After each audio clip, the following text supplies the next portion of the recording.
Hey guys, welcome back to the channel. In today's What If, we will be discussing what would happen if Qui-Gon freed Anakin and his mother.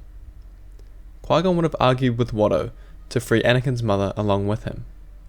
Once Anakin wins the pod race, they would both travel back to Coruscant. In The Phantom Menace, Anakin appears in front of the council, but they conclude with, "We will determine Skywalker's fate later." However, now that Anakin's mother is with him in the council chambers, and the council can see them together in the flesh rather than only sense their attachment, they will be definitive on their decision not to train Anakin. Outraged, Qui-Gon verbally disagrees once again, offers to train Anakin himself, but Mace replies, quote, "The boy will not be a part of this order." Qui-Gon threatens to leave the order and train Anakin that way. The council is astonished, and Mace tells Qui-Gon to take some time off and they will address the issue later. Mace decides that he will accompany Queen Amidala back to Naboo, and because of this, meets Darth Maul in combat and kills him. After Palpatine becomes Supreme Chancellor and the Trade Federation is defeated, the Council meets with Qui-Gon again, where they discuss Anakin's fate.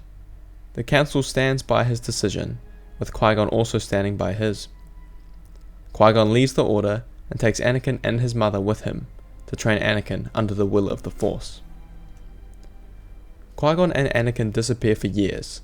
Not even Palpatine could find them after his initial interest in him following their meeting on Coruscant. They train in the Outer Rim, traveling from planet to planet, learning everything there is to know about the living Force.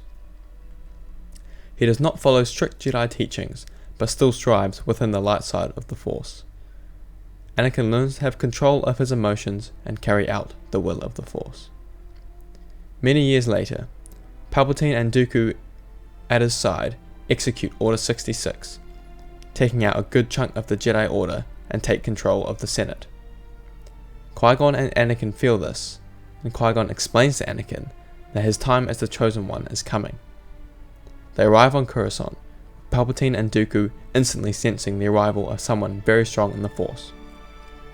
They travel to Palpatine's office, where he and Dooku wait impatiently, sensing Anakin's approach closer and closer. Palpatine questions himself. What variable had he missed in his grand plan? Yoda was not this strong as in the Force. Was there another order he had missed? It clicked for him and Dooku as soon as Qui-Gon was close enough for his identity to be sensed.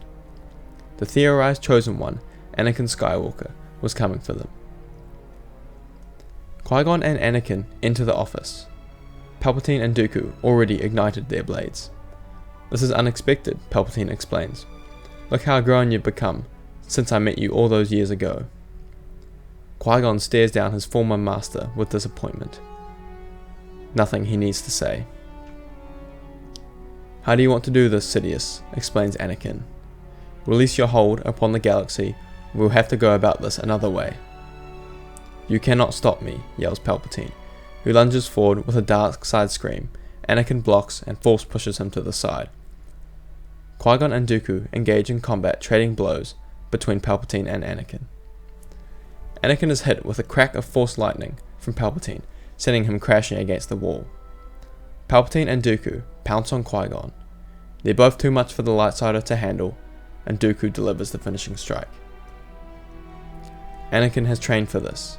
He doesn't let the emotional damage of losing his mentor, father figure, take over. There is time for mourning, but is not at this moment.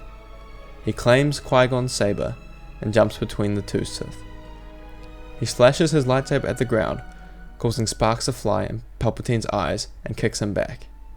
Anakin, who is levels above Dooku, catches him with the Force coming in, claims his lightsaber, turning it on him, finishing him. Palpatine rises, beginning his attempted manipulation. "You and I, Skywalker, could be unstoppable. We could lead this galaxy. Let me show you how." "Not a chance," he replies. "It's time to rid the galaxy of your presence." Palpatine cracks Force lightning, with Anakin easily deflecting. They engage in close-quarter lightsaber combat. Anakin throws Qui-Gon's blade, passing by Palpatine. He believes he had missed him.